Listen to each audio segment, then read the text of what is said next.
Throughout the multifaceted conflict, South Sudan's President Salva Kiir, a member of the Dinka ethnic group, has been using his army to wage a campaign of genocide and ethnic cleansing against the Dinka's main rival ethnic group, the Nuer, as well as other small local groups. The Nuer have taken part in ethnic cleansing against the Dinka as well.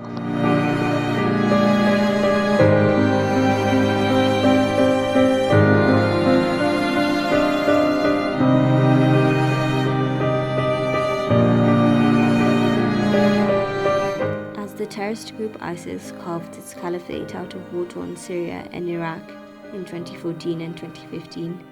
It extended its reach over various non-Muslim communities and ethnic groups, including Yazidis, Shiite Iraq, as well as Assyrian Christians both in Syria and Iraq.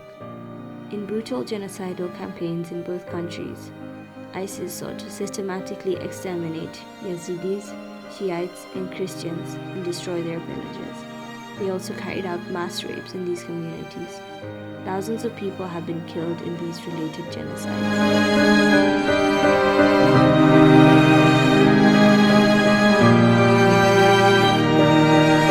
Muslim minority eggs in Xinjiang. The Rohingya people have faced decades of systematic discrimination, statelessness, and targeted violence in Rakhine State, Myanmar. Such persecution has forced Rohingya women, girls, boys, and men into Bangladesh for many years, following violent attacks in 1978, 1991, 1992, and again in 2016. Yet it was August 2017 that triggered the largest and fastest refugee influx into Bangladesh. Since then, an estimated 745,000 Rohingya, including more than 400,000 children, have fled into Cox's Bazar.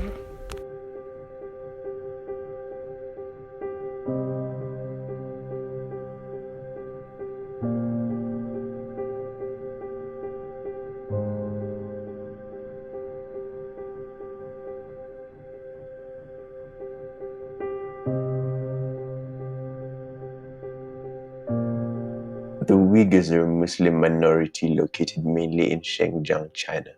As recently as 2017, they have been targeted by the Xinjiang government, who claims that the Uyghurs are a threat to national security due to their alleged extremist views.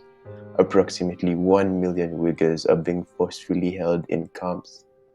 In addition, the government banned the wearing of religious veils worn by women, as well as forbidding men to grow out their beards, as is Uyghur tradition.